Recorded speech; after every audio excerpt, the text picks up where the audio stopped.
Bonjour à tous, vous écoutez On jase là, l'émission où est-ce qu'on prend un nouveau sujet à chaque semaine et qu'on en discute avec mes fidèles collaborateurs Rosemary, allô, Marc-André, salut, et Samuel au micro aujourd'hui. Donc, le sujet, c'est Marc-André qui va nous le présenter. On va faire en fait un retour sur l'élection au Québec. Exactement. On fait une espèce de petit post-mortem électoral. En fait, on va revenir un peu sur les résultats, ce que ça veut dire aussi pour les principaux partis. Mais après ça, j'ai le goût qu'on s'intéresse un peu au processus de transition, d'avoir un nouveau gouvernement. C'est quelque chose, on l'entend un peu nommer dans les médias, mais en général, on n'embarque pas vraiment dans les détails. Donc, c'est quand même intéressant tout ce qui est côté formation du Conseil des ministres, la sermentation, ces trucs-là. Puis après ça, on va se projeter un petit peu dans le futur sur à quoi on peut s'attendre pour l'évolution des 4 principaux partis au Québec suite à ces résultats qui... quand même important, c'est que c'est une des élections les plus importantes des 50 dernières années, clairement. Là, on a vraiment une reconfiguration qui est en train de se faire, donc ça risque d'être assez intéressant. Peut-être aussi épeurant, dépendant de nos opinions politiques. On a souvent des sujets qui sont, à la fin, tout à fait épeurants. Ouais. Je pense que c'est ma marque de commerce dans le show. De nous projeter dans le futur, dans un futur dystopique. Oui. Et pour discuter de ce joyeux sujet, nous avons pris l'initiative d'inviter Sarah une nouvelle fois. Bonjour Sarah. Salut tout le monde. Donc, vous vous souviendrez de Sarah qui a participé, en fait, qui nous a présenté, en fait, un sujet la saison dernière, en fait, sur le populisme. Donc, étant donné qu'elle a abordé la politique au courant de ses études, on a cru bon l'inviter pour qu'elle commente, en fait, le sujet. Puis toi, Sam, tu vas nous parler d'un album de musique cette semaine. Oui, comme à mon habitude, j'aime beaucoup présenter... La musique que je découvre. Cette fois-ci, c'est un album qui est sorti en août dernier. C'est dans la mouvance Synthwave, pour ceux qui connaissent. Un mouvement de musique fort intéressant dont je vais vous parler un petit peu au courant de ma critique, mais dans le fond, l'album, c'est Love to Death de Dance with the Dead. Super, j'ai hâte d'en entendre plus. Excellent. Donc, Rosemary, qu'est-ce qu'on boit cette semaine? Donc aujourd'hui, on boit la bière Stoïchev de la microbrasserie du Lac-Saint-Jean, située à Saint-Gédéon. Donc c'est une blanche rustique, donc une aile de blé à 4,6% d'alcool. Je l'ai choisie tout simplement parce que je trouvais ça intriguant, une blanche rustique. C'est pas la première fois que je bois une bière rustique, mais souvent, c'est pas des blanches, on parle plus de blondes dans ce genre-là, donc j'ai voulu l'essayer. Donc c'est une bière à la robe jaune pâle et légèrement trouble, qui a un collet moyen.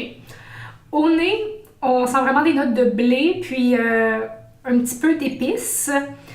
En bouche, on sent vraiment les céréales et les épices, également des notes fruitées, un peu comme le citron. Puis il y a vraiment une finale acidulée et citronnée. En arrière-goût, on a un goût de fermentation, je dirais, qui est vraiment typique des bières rustiques, mais qui est moins accentué que pour la plupart des autres bières rustiques que j'ai eu l'occasion de goûter. Donc, en conclusion, moi, vous le savez probablement, j'aime beaucoup les blanches. Les bières rustiques, c'est moins mon genre. Mais bon, j'ai trouvé que le mélange des deux était quand même intéressant. Ça sort de l'ordinaire, je trouvais. Elle s'aborde vraiment bien, je trouve. Là. On sent que, oui, il y a la petite amertume, mais encore là, c'est vraiment pas quelque chose de dérangeant. Parce que je le sais que pour ceux qui ont vécu l'expérience d'une vraie bière à l'ancienne, une vraie bière rustique, c'est des expériences assez traumatisantes. On pourrait même dire que ça goûte un peu, excusez l'expression, la pisse. C'est ce que certaines personnes Je pense que c'est le terme scientifique, en fait, ça, oui, pour ce type de bière-là. exactement. Ouais. Fait que non, c'est l'IPU, l'indice pisse. Quelque chose. Très exactement, Marc-André, merci beaucoup. L'indice pisse. C'est une bonne bière, puis en tout cas, c'est une bonne bière à boire à lendemain de veille, elle passe bien quand même.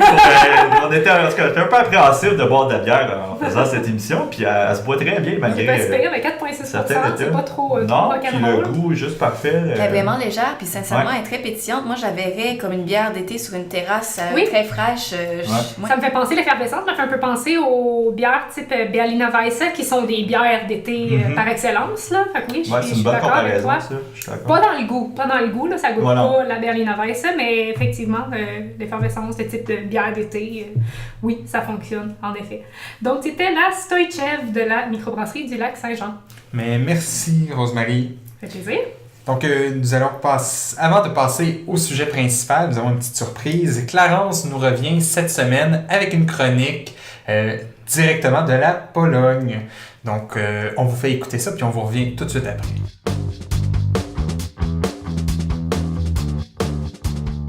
Bonjour, chères auditrices, chers auditeurs, bienvenue à cette toute nouvelle chronique L'Estamine du balado On jase là. Clarence au micro, et aujourd'hui je vous parle en direct de la Pologne, vaste pays d'Europe de l'Est de 38 millions d'habitants, où donc, comme je viens de le dire, je suis en ce moment, et où on se sent bien accueilli, si toutefois on sait à qui parler. C'est en effet une expérience personnelle que je vous convie aujourd'hui pour jeter un rapide coup d'œil à cette société en pleine mutation. Une mutation donc faite de transformations lentes et qui crée, à mon sens, un véritable clivage entre les générations. Il suffit en effet de se rendre dans les endroits de tous les jours, comme un café ou une gare, pour le constater. Les Polonais ne sont pas les plus accueillants des peuples. Mais on constate également que c'est pas uniforme, parce que les plus jeunes sont aussi plus ouverts aux étrangers.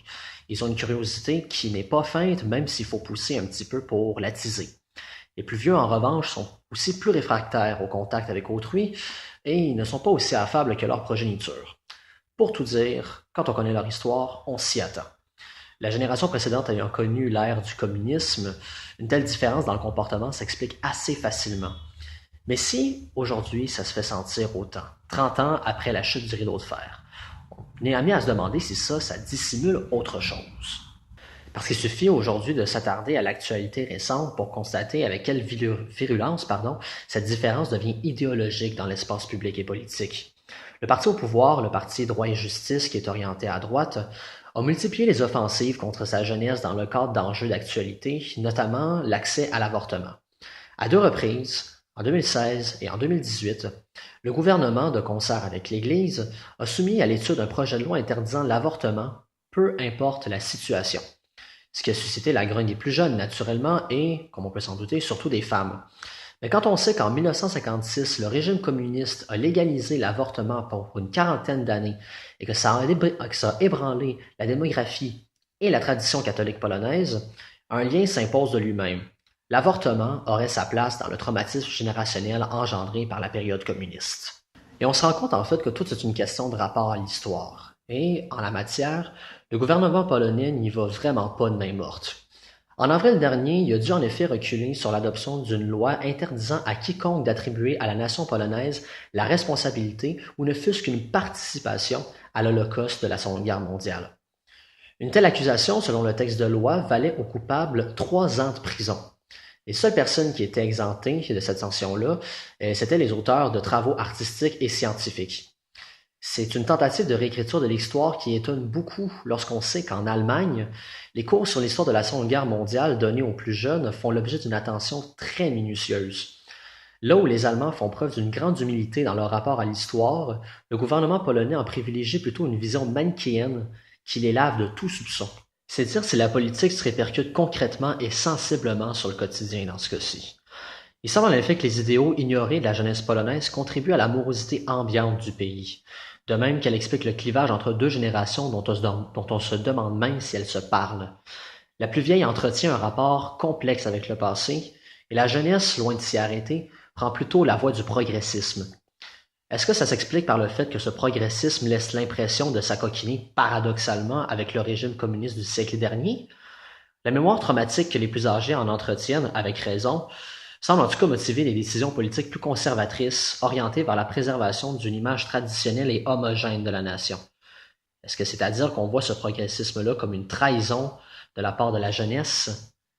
La question reste ouverte. Pour vous, chères auditrices, chers auditeurs, je termine, comme pour ma chronique précédente, avec une question.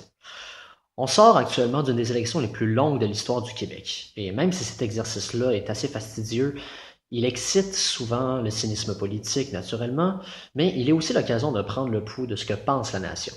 Selon vous, est-ce qu'il existe au Québec un tel clivage politique entre la plus vieille et la plus jeune génération?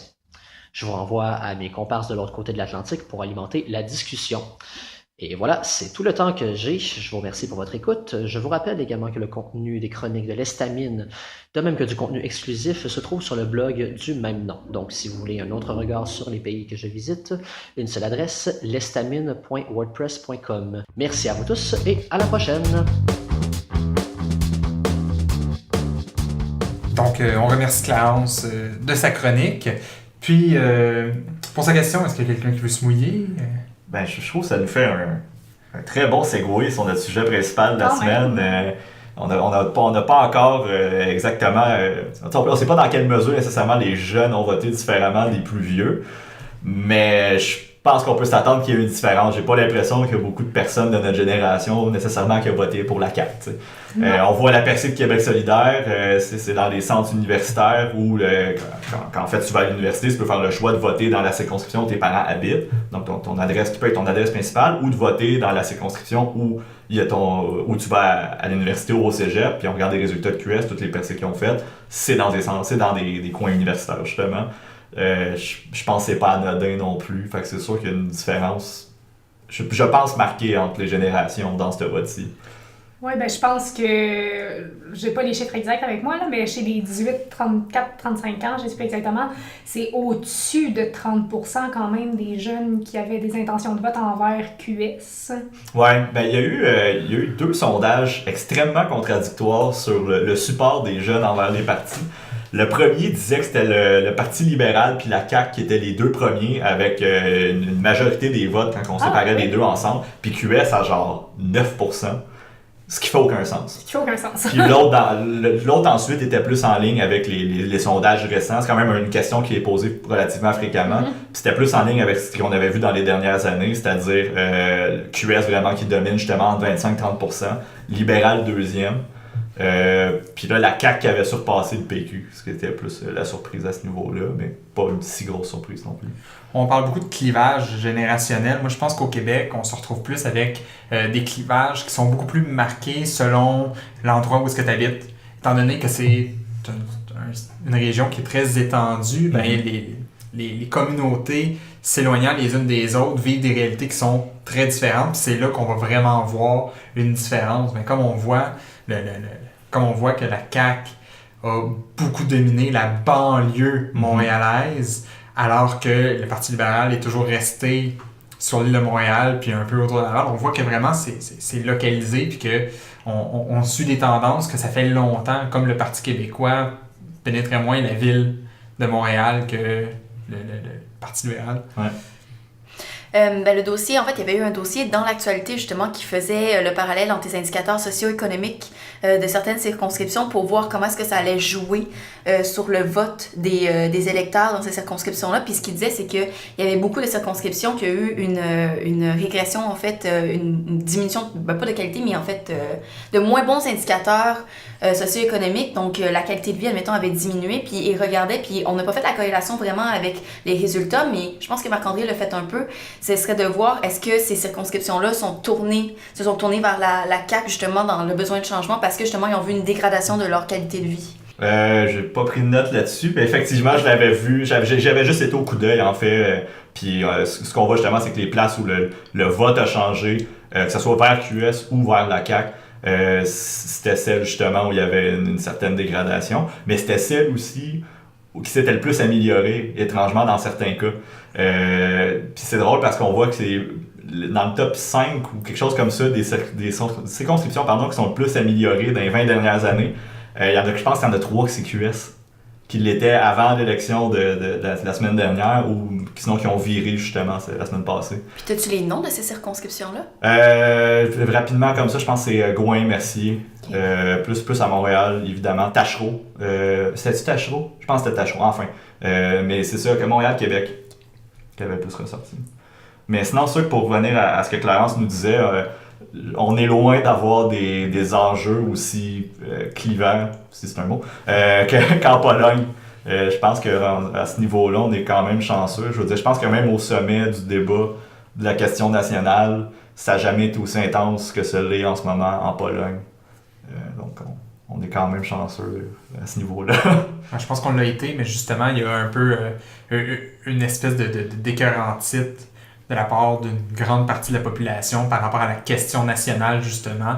Puis c'est ce qu'on voit le plus, à mon avis, de la dernière élection, c'est justement les gens se sont détournés de ça. Ceux qui ont voté pour QS, oui, il y avait une part que c'était pour la souveraineté, mais je pense qu'une bien plus grande part de ça était pour la justice sociale puis l'environnement, alors que pour la CAQ, c'était pour se débarrasser des libéraux et non pas parce que c'était un autre parti fédéraliste. Ouais. Fait que je pense que vraiment, on a changé, on avait besoin d'un changement, puis c'est vraiment ce qui a paru dans l'élection, mais c'est vraiment de voir que la question nationale a été écartée. Mais je pense que ça a toujours été quelque chose de polarisant. Là. Puis je pense que ça peut peut-être avoir eu un impact sur le taux de participation aux élections parce qu'il y a peut-être des personnes qui sont pas sorties voter parce que justement cette question-là était pas centrale. Admettons, si on pense à certains comtés anglophones, parce qu'il y a beaucoup d'électeurs qui vont sortir justement pour voter contre le PQ pour ne pas avoir justement cette à part du référendum. C'est ça, exactement. Fait que ça serait le fun de voir justement c'était quoi le taux de participation dans ces circonscriptions-là particulièrement. Ben c'est sorti, écoutez, on a enregistré ça dimanche le 7, c'est sorti hier, samedi le 6, les premières analyses un peu plus détaillées par comté et boîte de scrutin. Puis ce qu'on voit, c'est que toutes les 32 circonscriptions qui ont voté libéral, il y a toute une baisse du taux de participation, particulièrement marqué sur les circonscriptions situées à Montréal, les circonscriptions très anglophones. Il y a vraiment un lien clair justement de sont pas motivables. Ils votent libéral parce que le libéral, c'est sûr qu'il n'y a pas de référendum. Puis là, comme la menace du référendum n'était pas là, il y a beaucoup d'anglophones qui sont pas partis, qui n'ont pas été votés. Puis je pense que ça fait un bon lien pour que je débute un peu plus officiellement ma chronique. Justement, on va revenir un peu sur les résultats pour commencer. Mais avant que tu t'aventures, petite question justement sur ces comtés-là, est-ce qu'on a constaté que la prime à l'urne des libéraux, ça aurait un rapport avec justement la question nationale? Je pense, est-ce que c'est une conclusion qu'on peut tirer?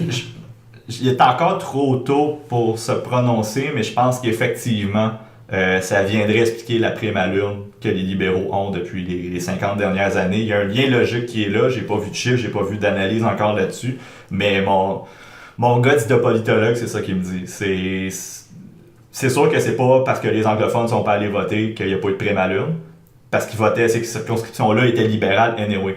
Mais c'est toutes celles qui ont perdu dans des régions comme Châteauguay, par exemple, avec l'ancien ministre Moreau, qui aurait pu être de la course à chefferie, qui va peut-être l'être, on va en parler un peu plus tard, qui perdent justement dans Châteauguay. Ça, c'est une surprise, puis ça, c'est un impact peut-être plus de la prime à l'urne. Où justement, c'est les personnes qui voulaient pas de référendum, justement, normalement seraient peut-être sorties voter, ou auraient voté libéral, que là, ils ont peut-être changé d'idée. Donc c'est ça, on va juste vous rappeler un peu les résultats de l'élection de la semaine dernière. Donc on a maintenant, sur 125 députés, on est rendu avec 74 caquistes ils ont obtenu 37% du vote. Donc 59% des sièges pour 37% du vote, c'est la plus grosse distorsion pour un parti qui est élu majoritaire entre la différence de votes qu'ils ont reçus et de sièges qu'ils ont. C'est un nouveau record. PLQ, 32 pour 24%. Et ils sont déjà descendus, ils sont maintenant déjà à 30, parce que suite à la démission en fait de Philippe Couillard, donc on va avoir une élection partielle dans les prochains mois, probablement peut-être début 2019, je dirais, dans Robertval. Et Guy Ouellet qui s'est fait sacrer dehors par le nouveau chef par intérim, M. Arcan, que ça a été sa première décision en tant que chef intérimaire à cause d'envoi d'informations secrètes à la CAQ. J'ai plus ou moins suivi le dossier, mais c'est quand même assez intéressant. Donc, ce serait plus juste parce qu'à la base, il y avait des allégations par rapport à l'UPAC, qui aurait reçu des documents de sources anonymes, puis la source pointerait vers Guy Ouellet. Il y avait des actions qui avaient été posées, mais là, semblerait-il que ce serait la CAQ qui serait mêlée à ça. Il aurait envoyé des informations à la CAQ. En 2016, en fait. En 2016, OK, c'est ça. Puis la CAQ a fini par le dévoiler dans la dernière semaine de la campagne, juste pour le plaisir de foutre un peu de merde. Ça a fonctionné. C'est sûr. Je pense pas quand même que c'est pour ça que les libéraux ont mangé une volée, mais enfin. Puis je tiens à souligner justement, c'est le plus bas score de l'histoire du Parti libéral. Je vous rappelle que ce parti-là, 151 ans cette année, que ce soit en termes de sièges, en termes de pourcentage de vote, ils n'ont jamais eu un score aussi bas. Parlant du score aussi bas, le Parti québécois a maintenant à 9 députés et 17% du vote, et qui est en fait le résultat le plus bas depuis l'élection de 73. Donc c'est quand même assez majeur là aussi. Et finalement, Québec solidaire avec 10 députés, mais 16% du vote. Donc ils ont triplé leur nombre de sièges. Le taux de participation minime qui est un peu en bas de 67%, en baisse de presque 5% par rapport à l'élection de 2014. Donc, qui était déjà en baisse de 5% à peu près, je pense. Quelque chose, ouais, il y avait eu un bon score en 2012 en termes de taux de participation. Donc c'est quand même assez inquiétant. C'est une des élections les plus basses depuis le dernier siècle. En fait, la dernière fois que ça a été plus bas que ça. Ça a été plus bas en 2008, ça a été à 58%.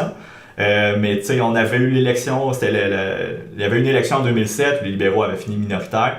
Donc il y avait une certaine écart en titre. Quelques mois avant, il y avait une élection fédérale et il y avait l'élection américaine qui était quand même fort médiatisée ici. Le vote était un mois après celui des Américains. Le monde était juste écœuré de parler de politique puis d'en entendre parler. C'est pour ça que c'était pas présenté. Fait que c'était plus une exception, je pense, que ça soit aussi bas à ce moment-là. Mais sinon, ça remontait à 1919 pour avoir un score plus bas que ça. Donc c'est pas des bonnes nouvelles, ça, par contre. C'est pas très réjouissant. Personnellement, je m'attendais à ce qu'il y ait un score un peu plus élevé qu'en 2014. Je m'attendais à une plus grande mobilisation de la part des jeunes. J'ai l'impression que c'est peut-être similaire à ce que c'était il y a 4 ans. Puis c'est quand même assez étonnant, vu les efforts du directeur général des élections, d'aller chercher justement ces jeunes-là puis de faire des campagnes dans les lieux qu'ils fréquentaient. Je me rappelle qu'ils ont fait des petits... tu sais, ce qu'on met sur les tasses... il disait « je vote » pour empêcher justement de se brûler. Je ne sais pas comment ça s'appelle. Mais des manchots. Des manchots, merci. Écoute, on vient d'apprendre le mot. Mais non, sincèrement, c'est assez étonnant justement que tu n'aies pas un plus haut niveau de participation, surtout avec l'enjeu de cette élection-là. Tout le monde disait que c'était l'élection du changement, que les personnes voulaient justement comme arriver à une nouvelle orientation dans la société. Puis finalement, tu sais, le taux de participation est un peu décevant. Ouais. Mais l'élection était plate. La campagne était plate. Je pense que ça a un impact sur pourquoi il y a des gens qui sont pas allés voter. On a parlé tantôt pour le Parti libéral, c'est sûr que ça aussi, ça joue. Mais je pense qu'il y a juste... Elle a été longue, ça a fini en pitchage de boîte dans les dernières semaines, 10 jours. Avant ça, c'était quand même une campagne relativement propre. Mais à la fin, c'était la semaine de trop, là, on aurait pu s'en passer. Je pense que chaque campagne électorale a une semaine de trop, anyway. Mais c'était juste... était une élection plate. Il n'y avait pas d'enjeu qui ressortait. Il n'y avait pas ce qu'on appelle la question de l'urne sur pourquoi les gens vont voter. Il n'y en a plus ou moins eu. De mon côté, j'ai aucune statistique à donner, mais de ce que j'ai discuté avec les gens, surtout le lendemain de l'élection, je me suis rendu compte que la journée même, il y avait beaucoup de gens à qui j'ai discuté qui ne savaient même pas pour qui voter la journée même. Ouais. Ouais. C'est fou. C'est ça qu'on voyait dans les sondages. Il y avait énormément d'indécis encore. Donc, clairement que ça joue sur le taux de participation. C'est ça. Puis clairement, il y a du monde. Ce qui fait justement que la surprise d'une telle ampleur de la CAQ, ça a été entre autres parce qu'il y a beaucoup de monde qui ont dû se décider une fois rendu dans l'isoloir de je vais voter CAQiste. Puis en fait, l'impression que j'ai eue de lire les médias à distance, parce que bien entendu, je suis du côté ontarien, c'était de voir que les personnes, en fait, c'était des engagements, en fait, des partis sur certains points, mais il n'y avait pas de vision en tant que telle. Puis j'ai l'impression que les personnes, les électeurs, en fait, parce qu'il n'y avait pas cette vision-là, n'ont pas nécessairement voté pour un parti en raison du projet du parti, mais ont plus essayé de voter de façon stratégique, ce qui fait qu'il y a beaucoup de personnes qui étaient cyniques parce qu'en fait, tu votes pas pour une vision, tu votes vraiment par dépit parce que tu veux pas avoir quelque chose. Donc, t'es pas, je sais pas, t'as pas le sentiment de fierté de voter. Exactement. Ouais, donc c'est ça, juste pour situer un peu, qu'on se fasse une carte électorale mentale. On a une vague caquiste pas mal partout, des percées à Montréal, quand même un peu surprenant. Québec pratiquement au complet a viré caquiste. Ils ont fait une percée dans le coin de l'Outaouais aussi, ce qui a été quand même une surprise. On a une carte vraiment bleu pâle maintenant au Québec, si on regarde ça.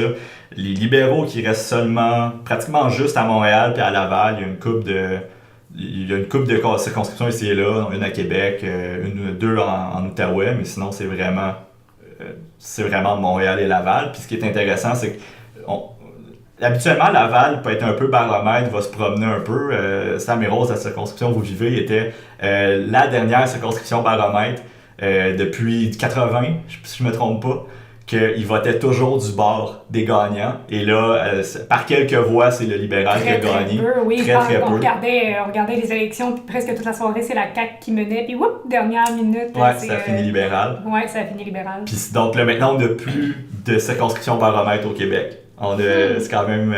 ça représente bien. C'est une anecdote, mais ça remonte bien le changement. Pendant la soirée électorale, on parlait, puis par la suite aussi, je l'ai entendu, mais on parlait plutôt de région baromètre, puis là, on parlait de la Mauricie, qui elle aussi a vraiment passé d'une couleur à l'autre. Ouais. Donc, du rouge au bleu.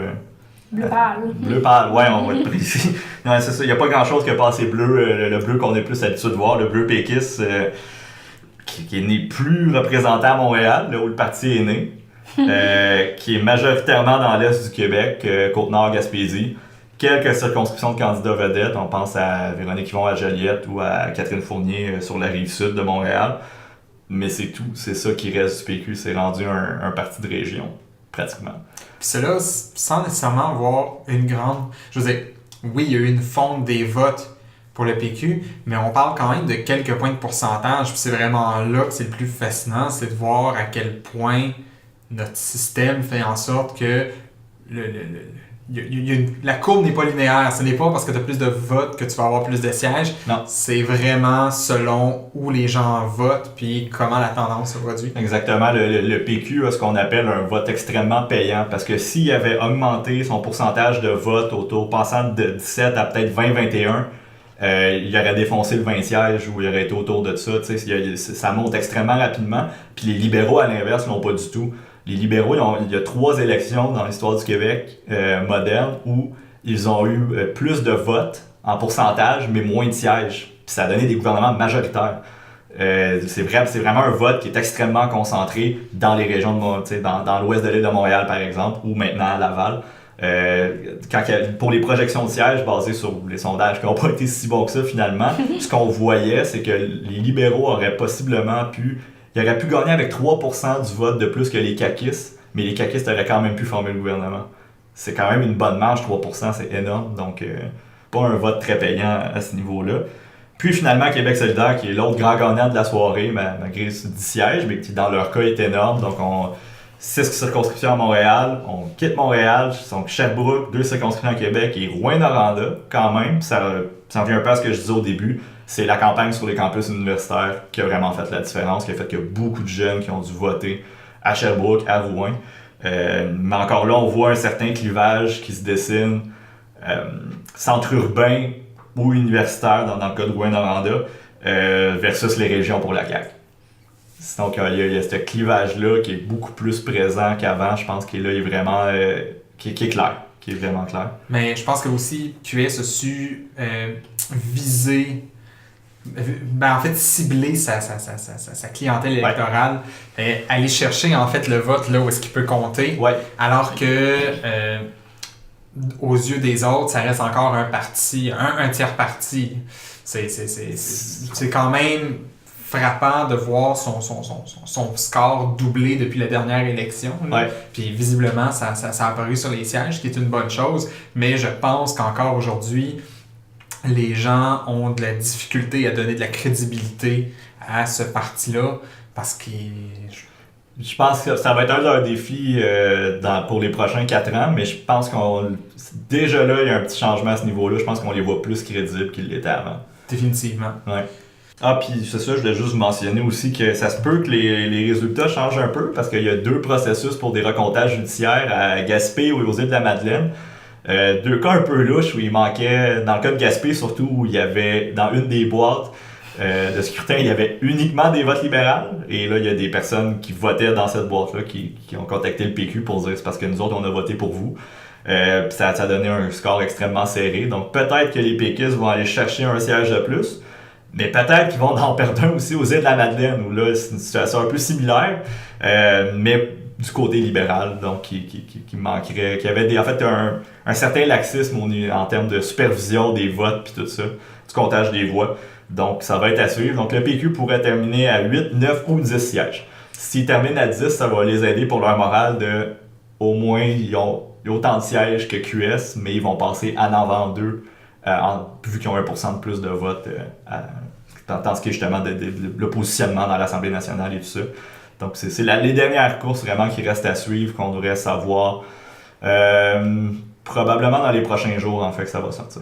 Puis par rapport à ça, je sais pas si tu connais un peu l'historique de de ce genre de situation-là? Est-ce que c'est quelque chose qu'on constate régulièrement? Parce que, à mon souvenir, aux dernières élections, ça arrivait qu'il y avait des tentatives, ou du moins qu'il y avait un processus qui était enclenché sans nécessairement venir à bout d'un recomptage. Mais là, on parle vraiment de 2 cas sérieux. Là. Ouais, c'est rare que ça. En tout cas, dans ma connaissance, c'est pas arrivé souvent, en tout cas pas dans l'histoire récente du Québec. Il y a eu des recomptages parce que, par exemple, il y avait une dizaine, une vingtaine, une trentaine de voix de différence, mais des fois, on n'acceptait pas le recomptage parce qu'il n'y avait pas de bonne raison à donner. Mais des cas sérieux comme ça, c'est la première fois que j'en entends parler d'une amplitude comme ça, en tout cas au Québec. Okay. C'est quand même nouveau.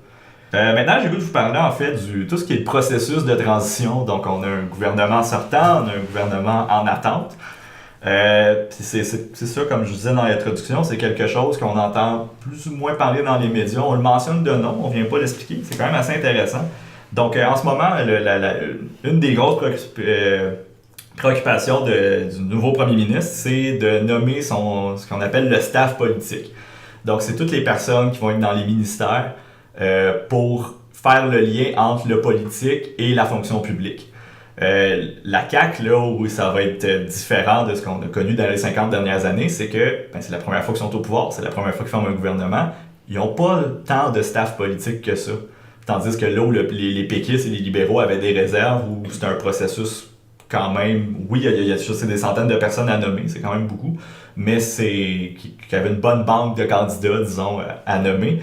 Là, la CAQ va piger, en fait, chez les libéraux et les péquistes, ceux qui ont plus d'expérience. En fait, c'est surtout des libéraux et des anciens péquistes qui viennent cogner à la porte de la CAQ pour offrir leurs services. Il y a aussi des anciens conservateurs qui étaient sous Harper, qui viennent courtiser la CAQ et que la CAQ vont courtiser. Donc, c'est quand même intéressant pour eux d'avoir des gens d'expérience pour faire une transition un peu plus smooth, parce qu'on parle quand même d'un nouveau gouvernement.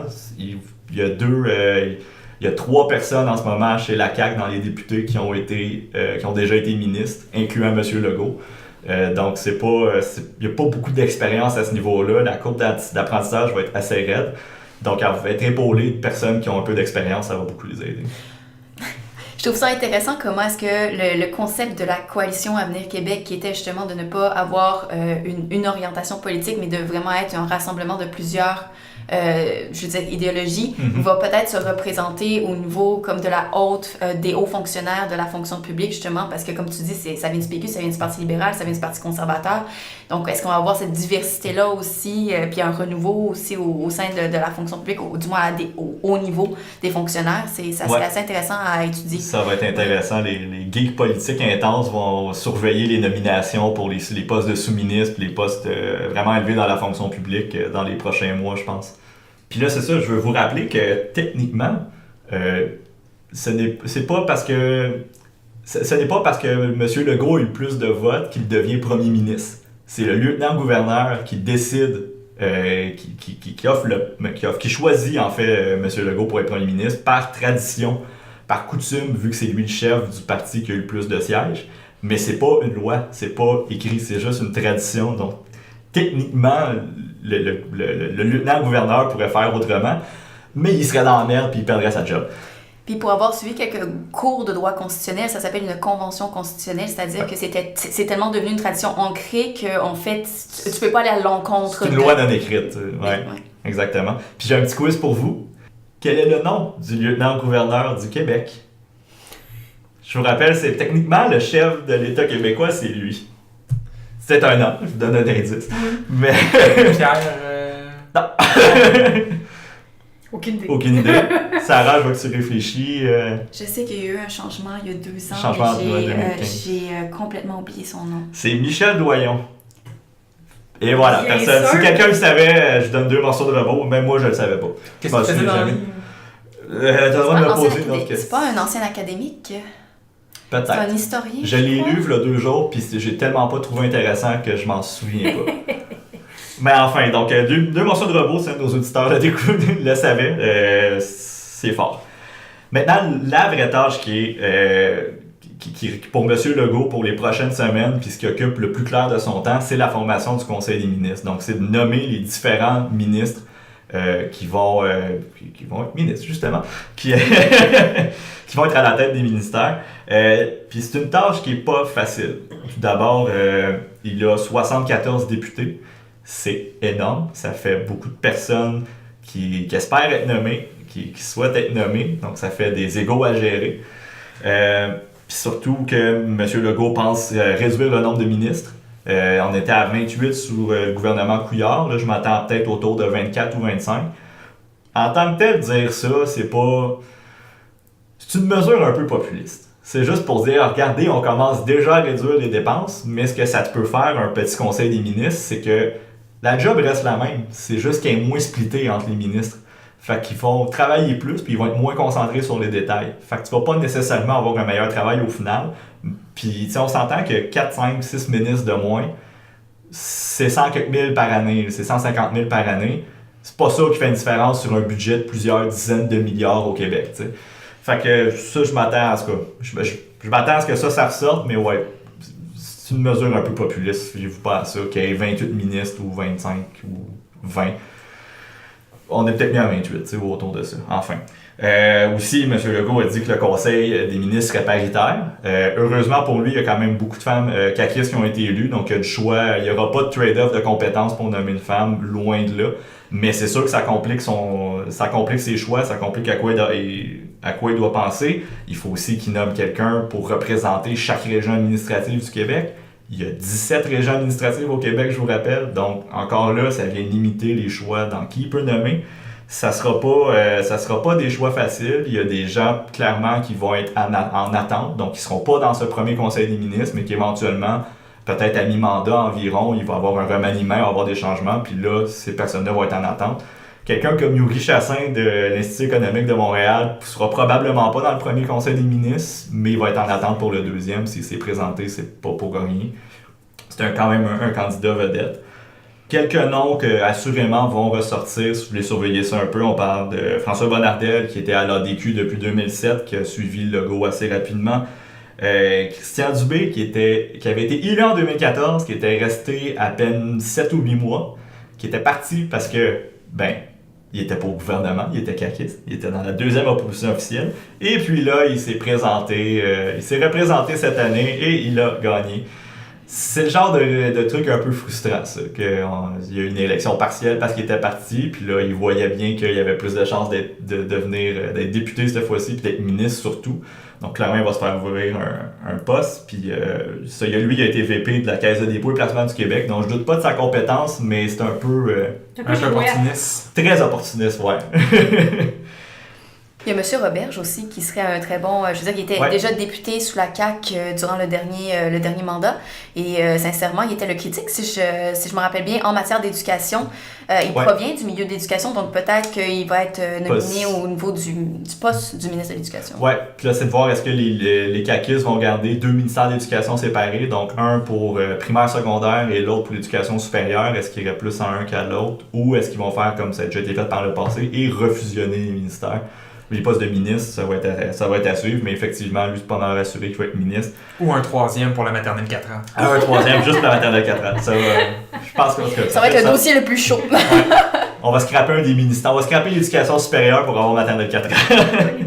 Sonia Lebel, qui était la procureure en chef à la commission Charbonneau, clairement aussi va être ministre. Marguerite Blais, ancienne ministre libérale, qui a dit dans les derniers jours de la campagne, en fait pendant pas mal de la campagne, les gens sont tannés de l'austérité libérale, ça n'a pas de bon sens, mais qui était là dans les premières années de cette austérité-là. Oui, mais en même temps, elle a décidé de quitter justement parce que je pense qu'il y avait une opposition au sein même du caucus, puis elle, sa cause, c'était la cause des aînés. Donc elle revient pour cette question en sachant qu'elle peut faire une différence. Exactement, donc elle va sûrement reprendre le ministère qu'elle a eu auparavant à ce niveau-là. Mais il y a encore là qu'il y a un petit goût amer, veut pas, malgré tout. Puis finalement les 2 dernières, Nathalie Roy, qui était une ancienne journaliste qui est présente aussi depuis un bon moment, donc c'est ça, M. Legault veut aussi chercher à récompenser les personnes qui sont là depuis longtemps à la CAQ, mais tout en nommant des candidats vedettes. C'est un autre point qui rend la tâche plus difficile. Donc quand même beaucoup de personnes. Puis moi la question en fait qui m'intéresse, c'est qui va être le président de l'Assemblée nationale. Puis ça, honnêtement, je le sais pas. J'ai fait des recherches un peu, il y a personne. Certains ont nommé François Paradis. ancien animateur de télé à TVA. Paradis.com, je pense que c'était le nom de TVA en direct. TVA en direct.com. Oui. Mais il y avait un .com. Peut-être, est-ce que ça va l'intéresser par contre, je sais pas. Ça serait un beau style de président de l'Assemblée nationale, Ça pourrait marcher. sincèrement. Ouais, ça pourrait marcher. Moi, ce que je me demande, c'est est-ce qu'il va nommer une présidente pour l'Assemblée nationale. Il y a seulement eu une femme qui a été présidente, ça a été Louise Arel de 2002 à 2003, donc pas un très long mandat. Ça pourrait envoyer un message, il a quand même été assez clair, justement, entre autres avec le Conseil des ministres paritaires et tout ça. La CAQ qui présentait plus de femmes que d'hommes. Je n'ai pas regardé, mais je pense qu'il y a quand même plus d'hommes qui ont gagné parce qu'il y avait plus d'hommes qui étaient dans des comtés facilement prenables que de femmes. Je trouve ça quand même mieux, à mon avis, que dans la Chambre, les femmes se retrouvent plus avec des pouvoirs justement de parole en étant députées plutôt que président, parce que c'est un beau poste honorifique, mais au final, tu as une obligation de discrétion par rapport aux positions que tu prends puisque tu fais l'arbitre finalement. Sarah, toi qui as été à l'Assemblée nationale comme page, je suis curieux de te voir. Je dois avouer que le rôle de président de l'Assemblée nationale est quand même, c'est un rôle qui est très honorifique dans le sens que tu représentes l'Assemblée nationale aussi auprès de tous les autres parlements. Donc, si on pense, admettons, à l'Assemblée parlementaire de la francophonie, je sais que, admettons, M. Chagnon avait un rôle assez présent parce qu'il était même président de l'Assemblée parlementaire de la francophonie. Je disais qu'il y a beaucoup de voyages qui sont à l'étranger. L'Assemblée nationale du Québec est très bien vue à l'international. On fait beaucoup de coopération parlementaire. Donc, d'avoir une femme dans ce rôle de représentation, peut-être que ça serait justement une avancée justement au niveau de l'égalité des genres. Puis finalement, encore une fois, prédiction que je suis sûr à 99%, on va encore avoir une vice-première ministre. C'est pas mal la tradition depuis Jean Charest d'avoir une femme à ce poste-là, mais c'est un rôle honorifique, il n'y a pas de pouvoir vraiment relié à ça, il n'y a pas, légalement, ça n'a pas vraiment, il n'y a aucun pouvoir relié à ça, donc... Mais là, moi, j'ai une question. Vas-y. Parce qu'il y a un nom que tu n'as pas sorti, puis pour nos auditeurs qui viennent de la Rive-Nord, je suis sûr qu'il y en a qui sont intéressés par le sort de Benoît Charette, qui a été quand même un des premiers députés. Oui, Benoît Charette qui avait été élu péquiste à l'élection de 2008, qui a fait 3 ans comme péquiste et qui a quitté quand même, il a été pas mal dans le premier ou le second député à quitter le PQ pour aller suivre François Legault. Quand on s'en est parlé un peu de l'élection, justement, je t'avais fait hors micro une prédiction comme quoi il serait peut-être ministre. Mais à force de regarder le nombre de personnes, les choix difficiles que Legault va avoir à faire, je doute de ma première prédiction. Je ne pense pas qu'il va l'être. Mais c'est le genre de personne, justement, qui va chercher, qui chercherait à récompenser. Est-ce que ça serait un poste plus parlementaire, donc pas de ministre, mais par exemple whip, qui est en charge en fait de s'assurer que tout le monde vote du bon bord, d'instaurer la discipline de parti. Peut-être quelque chose comme ça qu'on verrait, mais s'il y avait un poste de ministre pour lui, ma prédiction, ça serait transport. C'était lui le critique au transport sous le gouvernement libéral. Il a été assez impliqué là-dedans, puis assez longuement. Je pense que c'est effectivement quelque chose qui est sorti dans les médias. Là. Certains analystes avaient parlé de transport pour lui. Ouais, donc peut-être, mais... Mettons 20% des chances peut-être ça arrive. Donc... Voilà. À moins qu'il décide de se tanner puis d'aller vers le prochain parti. Ouais, c'est ça.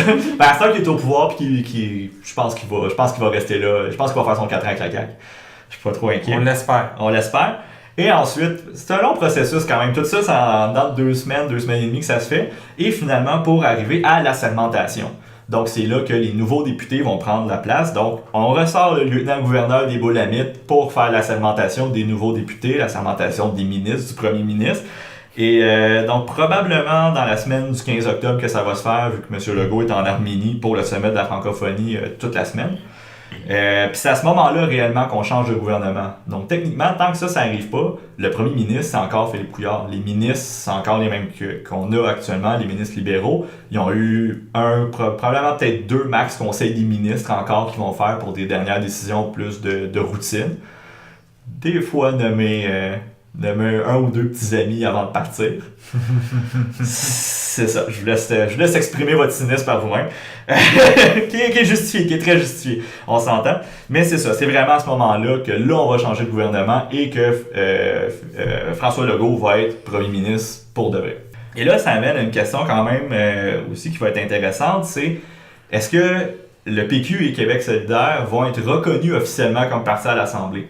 pour être reconnu comme parti officiellement, il faut avoir un minimum de 12 députés ou 20% des voix, ce qu'aucun de ces deux partis-là ont, mais qui sont quand même des forces politiques non négligeables.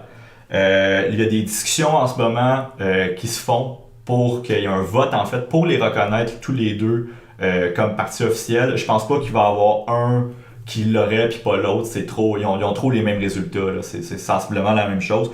Fait que ça va être tout ou rien. L'avantage d'être reconnu comme parti officiel, c'est que ça donne un budget de recherche, donc ça permet d'engager des gens justement pour faire la recherche sur les différents enjeux, donc d'être mieux en mesure après ça de répondre et de critiquer les positions du gouvernement.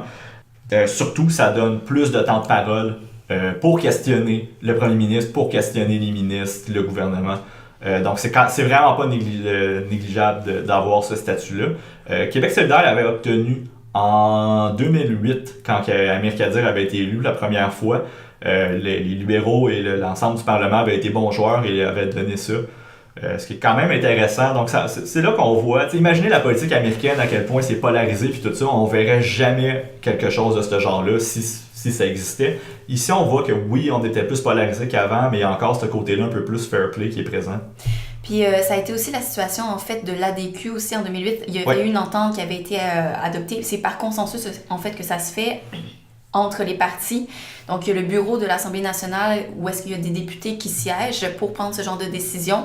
Et par la suite, justement, ils s'accordent sur les termes, à savoir à partir de quel nombre de députés et quel pourcentage un parti peut devenir un groupe parlementaire reconnu. Mm-hmm. Donc justement, comme tu dis, ça donne des avantages. Donc vraiment, ça va être de voir s'ils sont capables de s'entendre. Comme tu dis, j'ai l'impression qu'ils n'auront pas vraiment le choix vu la composition actuelle de l'Assemblée nationale avec tous les députés qui vont rentrer. Donc ça va être de voir quel va être le résultat. Mais je suis pas mal sûre, oui, que Québec solidaire et autant...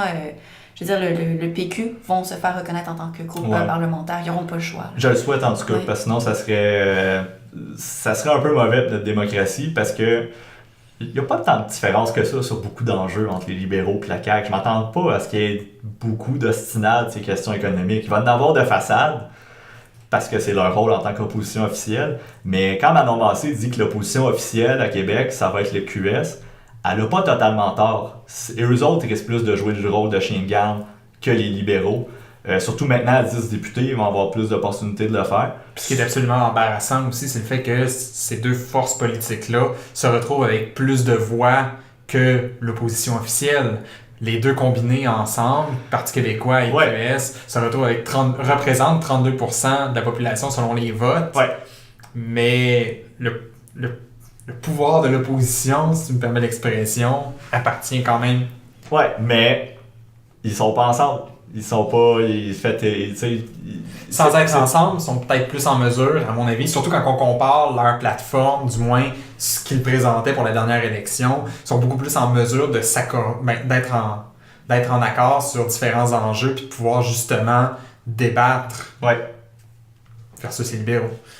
Mais en même temps, tu sais, je veux faire un parallèle aussi par rapport au fait que la CAQ avait été un groupe d'opposition pendant que les libéraux étaient au pouvoir et François Legault tenait quand même, je veux dire, le gouvernement pour responsable. Donc, il posait d'excellentes questions lors de la période des questions, malgré le fait que leurs plateformes peuvent paraître semblables. Donc, je pense que les libéraux vont quand même jouer un certain rôle pour tenir, pour vraiment tenir le gouvernement responsable par leurs questions. Puis, je veux dire, c'est un rôle, je veux pas aussi, tu fais juste reprendre certaines questions qui sont dans l'actualité, qui pourraient devenir un enjeu. Je pense que non, les libéraux vont quand même avoir un rôle à jouer dans cette opposition-là. Peut-être justement moins différencié que le PQ et Québec solidaire, mais non, ils vont avoir une présence. Oui, c'est sûr. Puis ils n'ont pas le choix, parce que sinon...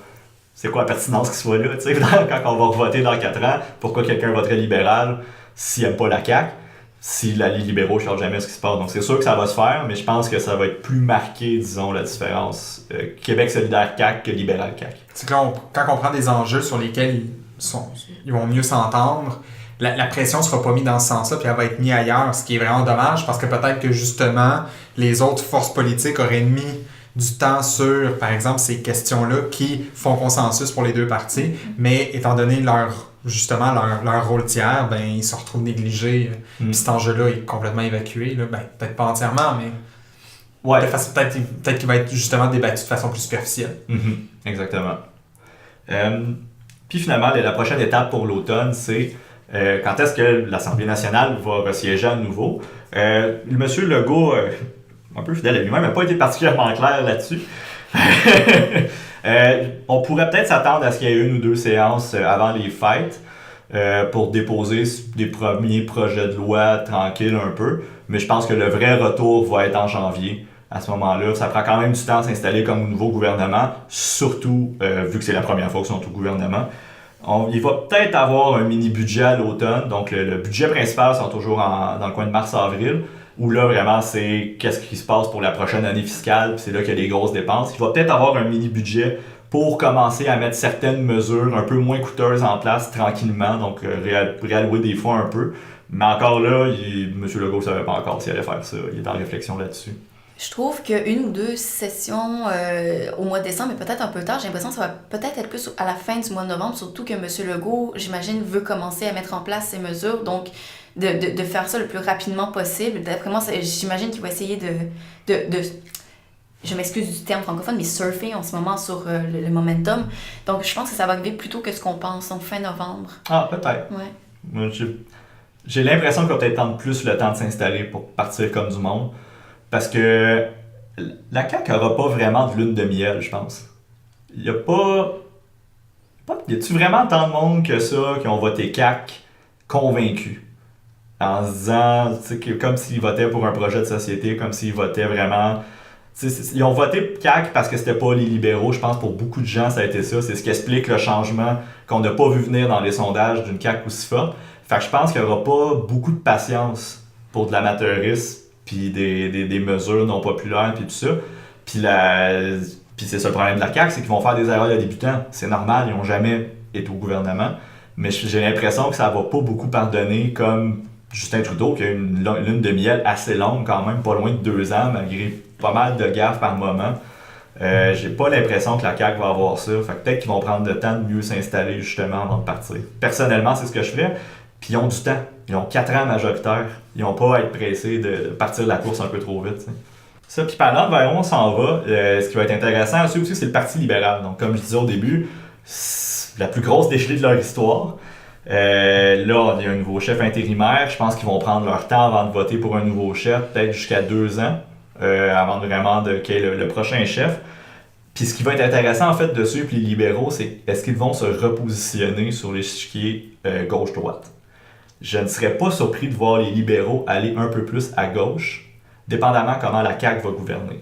Si la CAQ gouverne comme son programme, donc plus centre-droit, les libéraux auraient peut-être plus tendance à aller un peu plus à la gauche, comme ce qu'on avait avec le PQ dans les années 70, où là, à l'inverse, vu que le PQ était plus à gauche, ça allait repositionner les libéraux vers la droite, puis il y avait un vide aussi, parce que l'Union nationale n'existait plus. Donc peut-être qu'il y aurait cette tendance-là qui pourrait se faire. Est-ce que tu penses qu'avec justement les groupes traditionnels qui supportent les libéraux, c'est vraiment quelque chose de possible parce qu'ils sont très proches des professions libérales et des entreprises? Est-ce que tu penses vraiment qu'ils peuvent se réorienter vers la gauche en sachant que... Ça sera pas une grosse gauche. Ça va être plus du centre, mais peut-être qu'ils vont être moins centre-droit, mais plus centre. C'est ça que je voulais dire. J'ai peut-être pas été clair, mais c'est plus ça que je voulais dire par aller un peu plus à gauche. C'est se rapprocher peut-être un peu plus du centre. Puis on le voyait un peu en fait dans la dernière année du gouvernement Couillard. On parlait plus de mesures pour des programmes sociaux, des trucs comme ça. Parce que entre autres, je pense parce qu'ils savaient pas trop quoi faire puis où aller, mais que la stérilité était faite. Là, fait qu'ils pouvaient pas nécessairement continuer vers cette voie-là. Donc, logiquement, ils allaient un petit peu plus vers la gauche. Peut-être qu'ils vont continuer un peu. Puis c'est sûr que l'identité du prochain chef va faire une différence à ce niveau-là. Ben, comme on a vu avec Jean Charest, justement, où est-ce que vraiment le parti s'est repositionné un petit peu plus ironiquement dans des valeurs conservatrices. On a senti justement que le parti a dévié à cause du chef puis qu'il s'est repositionné autrement avec l'arrivée de Philippe Couillard sans avoir le même leadership. Ce n'est pas plutôt une main de fer en fait. Là. Fait que là, effectivement, je pense que ça va être vraiment intéressant de voir la suite, là, voir qui va prendre la place. Qui va prendre la place. En tout cas, pour petite prédiction sur qui va se présenter, Dominique Anglade, c'est écrit dans le ciel, elle parle avec bien du monde depuis déjà plusieurs mois.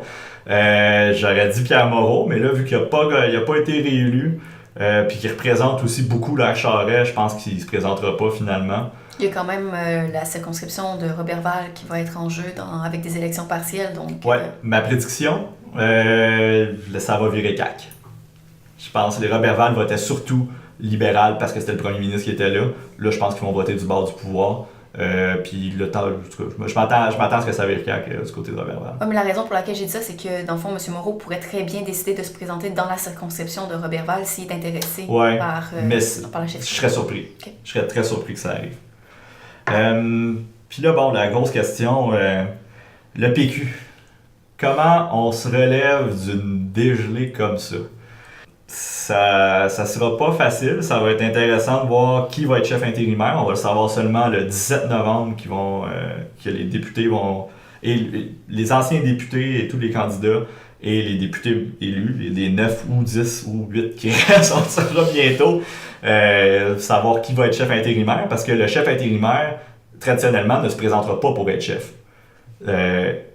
Est-ce que vraiment... Qui va vouloir se présenter dans ceux qui restent aussi, ça va donner le ton un peu. Donc, Véronique Yvon ne sera pas chef intérimaire. Pascal Bérubé, ça me surprendrait, je pense qu'il va se présenter à cause de sa chefferie.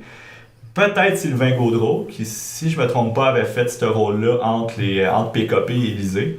Exact. Je m'attends à un retour de PKP. En tout cas, j'espère personnellement que les péquistes ne seront pas la même erreur de revoter pour lui. Je pense que ça serait rejoué dans un mauvais film qu'ils ont déjà fait, qui n'a vraiment pas été concluant. Moi, la grosse question qui m'intéresse, est-ce que Jean-Martin Hossan va se présenter même s'il n'a pas été élu? On n'en parle pas beaucoup dans les médias à date comme chef potentiel, donc je sais pas ce que Jean-Martin va faire. Ben, je pense que Jean-Martin pourrait, M. Hossan, pourrait amener justement le parti à se recadrer, parce que une des grosses critiques qu'on faisait au PQ, c'est de ne pas parler assez de souveraineté, de justement mettre l'option en veilleuse puis de devenir un parti de gouvernance en attendant le bon moment.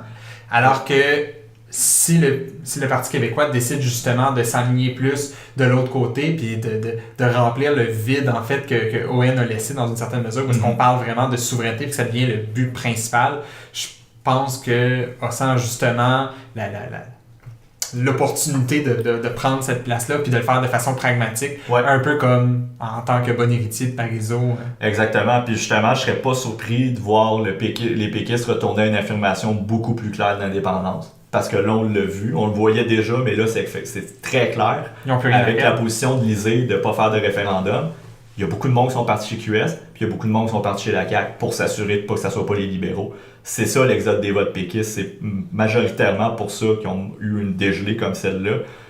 Donc là, c'est en voulant évacuer la question nationale par peur de l'aborder, ils se sont mis dans le trouble, ça n'a pas marché. Moi, je serais pas surpris de les voir retourner sur une position plus claire là-dessus, plus affirmée. Et s'ils veulent faire, là, c'est sûr que la question aussi d'une convergence avec QS est de retour sur la table. Encore là, ça va dépendre qui est le nouveau chef. Quelqu'un comme Hossan ou Yvon serait peut-être plus en mesure d'avoir des discussions plus fructueuses avec QS. Puis je pense que s'il y a une position indépendantiste plus claire, ça va peut-être les aider aussi. Et c'est ça, en parlant de QS, c'est ça. Comment est-ce qu'ils vont réagir à la défaite du PQ? Est-ce qu'ils vont vouloir jaser avec eux ou est-ce qu'ils vont vouloir s'assurer... Pas s'assurer, mais enfin... S'établir en tant que parti, puis je veux dire aussi comme opposition. Exactement, puis laisser le PQ mourir de sa belle mort, tu sais. Ça va être... Les discussions chez QS vont être assez intéressantes, je pense. Puis je m'attends peut-être aussi à ce qu'il y ait peut-être un certain recentrage chez QS.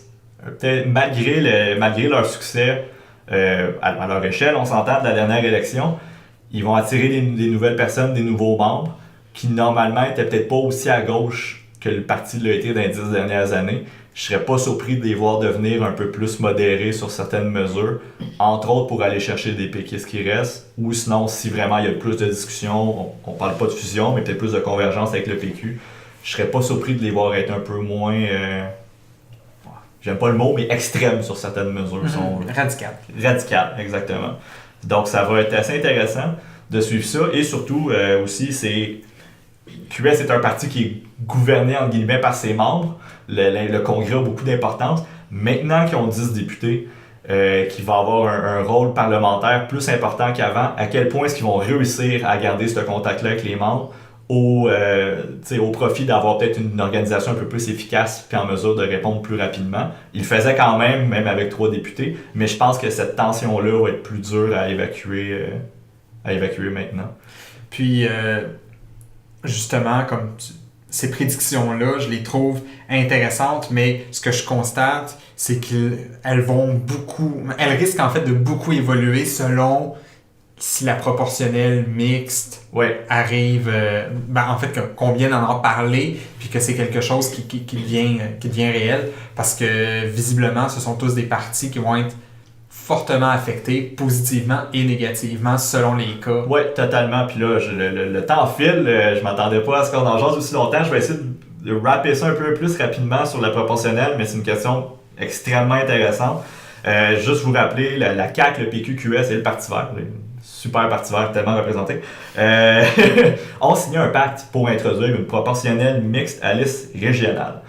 Là, la grosse question, c'est est-ce que François Legault va faire un Justin Trudeau de lui-même et trouver un moyen de reculer là-dessus puis de pas le faire. Justin Trudeau, par contre, n'avait pas signé de pacte avec les autres partis, donc ça va être beaucoup plus difficile pour Legault de reculer.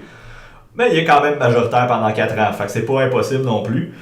Pour vous expliquer rapidement c'est quoi une proportionnelle mixte à liste régionale, en gros, en ce moment, on a 125 députés qui sont élus selon le mode uninominal majoritaire à un tour. Donc, la personne qui a le plus de votes dans le comté est élue un député. Que ça soit par 30% des votes ou 51% des votes, on s'en fout. Donc, ça fait qu'il y a énormément de comtés où le 2/3 de la population n'a pas voté pour cette personne-là. Et ça donne un résultat, comme je disais au début, la CAQ qui a 59% des sièges avec 37% des voix. Ce qui est un des avantages, en fait, de ce système-là, c'est qu'à la base, ça permet justement de conserver, en fait, des gouvernements forts et stables, ouais. Même si on se retrouve dans des positions où est-ce que les votes sont moins élevés ou qu'on se retrouve avec des options à 3 partis. Exactement. Puis ça fait aussi, entre autres, qu'historiquement, la CAQ, c'est le 5e parti dans l'histoire du Québec à former un gouvernement. Avant ça, il y a eu 4 partis différents avant ça qui l'ont fait. Puis c'est entre autres à cause de ce système-là qui ne favorise pas l'émergence de nouveaux partis. Puis pour la petite liste rapide, c'était les conservateurs, les libéraux, l'Union nationale, qui est l'évolution des conservateurs, et le Parti québécois. Mais il y a quand même un avantage aussi à ce mode de scrutin-là, c'est d'avoir un représentant pour sa circonscription. Exactement. Donc ça revient dans le fond dans avec le nouveau système proportionnel à représentation. Répète donc! Oui, c'est un peu long à souvenir. Proportionnel mixte à liste régionale. Voilà. Le mix, justement, c'est que sur les 125 députés qu'on a actuellement, il en resterait 75 qui seraient élus de cette façon-là. Donc, ça serait des circonscriptions plus grosses, mais justement qui assurent une représentation régionale, que c'est plus facile aussi pour les gens de savoir, OK, lui, c'est mon député, puis il m'est redevable. Donc, c'est plus facile pour ce qu'on appelle, j'ai le mot en anglais en tête justement, mais accountability. Mais c'est pas simplement en matière de redevabilité. Ouais. C'est vraiment que quand tu as un problème, tu peux te référer à ton député. Ouais. Ton député, par la suite, est capable de naviguer à l'intérieur et ils ont des contacts à l'intérieur même du parti. Si tu veux parler à un ministre pour lui demander, OK, telle information, j'en ai besoin. Ouais. Est-ce que tu peux me le transférer? J'ai une personne qui a tel problème. Est-ce que je peux le référer à quelqu'un au sein du gouvernement? Donc, c'est quand même aussi une passerelle ou une façon d'aider le citoyen. Oui, totalement. Donc, c'est ça l'intérêt, en fait, de garder ces députés-là, 75 députés sur 125, pour ce rôle-là.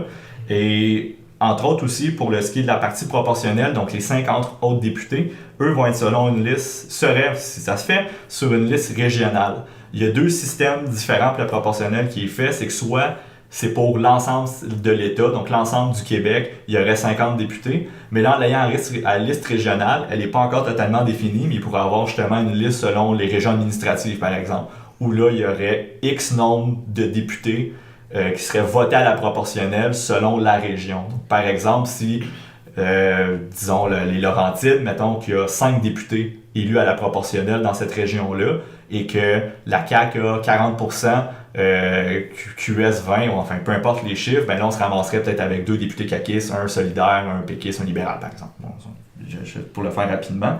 Donc même à ce niveau-là, il y aurait quand même une certaine représentation régionale qui resterait. Donc quand on entend dire, les libéraux ont beaucoup critiqué ça en disant ça va faire mal aux régions, c'est pas totalement vrai. Je veux dire, je trouve que les partis ont fait une belle job là-dessus dans leur recherche, où justement il y aurait une belle représentation. Puis pour vous donner une idée, ce que ça donnerait, l'élection qu'on vient d'avoir, c'est fait grosso modo, c'est difficile d'être précis parce qu'on ne sait pas comment que les circonscriptions seraient redessinées, mais Radio-Canada a fait l'exercice, puis ça ressemblerait à 49 caquistes, 33 libéraux. Donc on voit que les libéraux, pour une fois, ont un nombre de députés qui était très proche du pourcentage de votes qu'ils ont reçu. C'est le seul parti qui a ça. Mais on aurait 22 péquistes et 21 solidaires. Donc, on n'aurait pas de gouvernement majoritaire, on serait beaucoup plus proche de ce qui a été voté par le peuple, justement. Donc, ça serait ça l'intérêt, justement, c'est de s'assurer, peut-être que les gens voteraient plus, on aurait peut-être plus l'impression que leur vote compte, puis ça serait plus représentatif. Puis est-ce que ça donnerait pas lieu à des coalitions comme on voit en Europe, justement, où est-ce que tu aurais justement des positions plus modérées aussi, parce qu'il faut que tu fasses des compromis, au final? Ça serait possible, on verrait, rendu là, ça serait de voir, ça serait quoi le minimum de pourcentage de vote qu'un parti devrait avoir pour être représenté. Est-ce que ça serait 2%, 4%, 5%? Il y a des exemples dans plein de pays, justement, à ce niveau-là. Israël, c'est 2%, si je me trompe pas. Puis ça fait qu'il y a des dizaines et des dizaines de partis. L'Allemagne, c'est 4 ou 5%. Ben là, on est limité à plus 5 ou 6 partis, donc c'est plus gérable. Puis justement, ça va donner lieu souvent à des gouvernements de coalition. Donc, ça peut être très bénéfique aussi pour la vie démocratique en général. Bien, merci beaucoup, Marc-André. Ça me fait plaisir. Je pense que j'aurais pu faire de la proportionnelle pour un show complet, mais on a dû couper ça court. On aurait pu parler des sondages aussi. Aussi, donc il y a beaucoup de sujets. Beaucoup de sujets qui en découleraient. Exactement. Peut-être pour un prochain épisode. Mais maintenant, toi, Sam, sur un sujet un peu plus léger, tu vas nous parler de musique. Oui, en fait, j'ai le goût de vous parler d'un groupe que j'ai découvert, d'un genre que j'ai découvert, en fait, récemment. Donc, je ne sais pas si vous vous souvenez, mais il y a quelques semaines, j'ai présenté un album sur un groupe The Night Flight Orchestra, qui est un groupe très nostalgique, qui reprend le style des années 70 dans la musique rock. Mais là, je vais vous parler d'un genre qui reprend les trames sonores des années 80. Donc, en fait, je voulais vous parler de Dance with the Dead, un groupe de Californie composé de Justin Pointer et de Tony Kim. En fait, c'est deux anciens musiciens de la scène métal qui ont décidé de se lancer dans la musique électronique.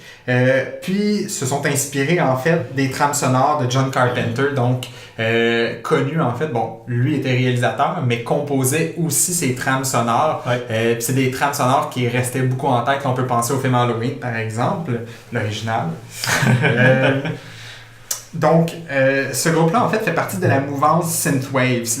On parle vraiment d'une vague, donc le Synthwave, qui regroupe plusieurs genres, dont, par exemple, le Dark synth ou même une espèce de ressurgence de l'industriel, puis d'autres musiques électroniques comme ça. Le genre Synthwave, c'est un mouvement musical qui émerge sur Internet au milieu des années 2000, ce qui est vraiment spécial parce que c'est probablement une des premières vagues musicales qui n'est pas apparue localement, mais qui est apparue sur Internet. Okay. Donc, d'habitude, quand on parle à des genres, par exemple le trip-hop, bon, on pense à Bristol en Angleterre, ou on va penser aussi au rap qui a commencé dans les quartiers plus défavorisés de New York. Ben là, on parle vraiment d'une mouvance qui a débuté sur Internet, donc qui regroupe des gens d'un peu partout dans le monde qui avaient justement cette passion pour la nostalgie des années 80, puis l'utilisation du synthétiseur, en fait, comme instrument principal. Donc ça vient vraiment en fait avec l'espèce de phénomène de nostalgie des années 80 qui touche beaucoup la culture pop récente. On peut penser par exemple à Stranger Things ou à des films là, qui sont fortement inspirés justement de la filmographie là, de ces B-movies qui ont marqué une génération.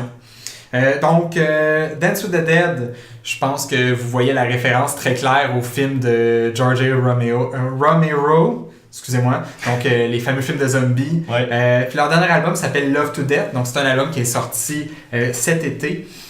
Puis, en fait, j'avais le goût de vous en parler parce que l'épisode va sortir. Ça va être Halloween bientôt. Puis, je trouve que c'est vraiment un album de fête d'Halloween. On se retrouve vraiment avec des pièces rythmées, très mélodiques, très variées, mais toujours avec cette espèce d'impression Inquiétante étrangeté. D'inquiétante étrangeté, merci. Donc, on voit vraiment aussi qu'il y a une nette influence du rock qui est remarquable par l'usage de la guitare, qui est utilisée soit pour accentuer les rythmes ou pour exécuter certains passages plus mélodiques, puis vraiment dans un style de solo qui rappelle l'époque glam des années 80. Donc d'ailleurs, il est en spectacle à Montréal le 8 octobre avec Le Matos, qui est un autre groupe de Synthwave, mais eux qui viennent de Montréal. Ouais, ça, c'est un groupe local, ça. C'est un groupe local, c'est eux qui ont composé en fait la trame sonore du film Turbo Kid. C'est pour ça que le nom disait quoi. Voilà, donc qui a été créé par le groupe, par le collectif RKSS. Roadkill Superstar. Roadkill qui vient de sortir un nouveau film cet été, justement. Exactement, Summer of 84. Si je vous en parle, c'est parce que c'en est un autre, justement, un autre membre de cette mouvance là où est-ce on cherche à revivre à revivre les années 80 dans leur plus grande splendeur, puis dans le kitsch en fait auquel on y associe. Puis c'est ça, je trouvais ça intéressant d'en glisser un mot parce qu'on voit que c'est quelque chose qui se retrouve dans plusieurs formes d'art. Oui, c'est un album que j'ai vraiment beaucoup aimé. Je vous invite à découvrir le genre de façon générale. Il y a un film qui soit est en financement ou qui a été en financement sur Indiegogo qui s'appelle Rise of the Synths, où est-ce que justement c'est le documentariste qui s'en va à la rencontre de ces musiciens-là, ces musiciens autodidactes qui ont été vraiment poussés par le sentiment de nostalgie qu'il y avait. Donc d'ailleurs, Dance with the Dead est représenté dans le film, mais on retrouve aussi d'autres artistes bien connus comme Carpenter Brut. Je vous invite à y jeter un coup d'œil, ou enfin, y jeter un coup d'oreille, comme vous voulez. Donc, puis voilà. Dance with the Dead, un album mortel. Un album mortel. Ouais, il est temps qu'on finisse ce show-là. Donc, parlant de fin, c'est ainsi que je vous invite encore une fois à aimer et partager notre page Facebook, d'aller nous écouter sur Apple Podcasts, Podbeans, ainsi que Google Play. Et YouTube. Et YouTube, bien entendu. Je vous rappelle aussi que nous avons une page Instagram où est-ce que nous publions à chaque épisode de nouvelles photos pour vous montrer les bières, se montrer aussi. Oui, on aime beaucoup se montrer. Exactement. Donc, merci encore une fois à mes collaborateurs, Rosemary. Merci. Marc-André. Merci à toi, Sam. Et à notre invité, Sarah. Merci, Sam. Donc, je vous dis bonne semaine, puis à très bientôt. Bye bye. Bye. Salut!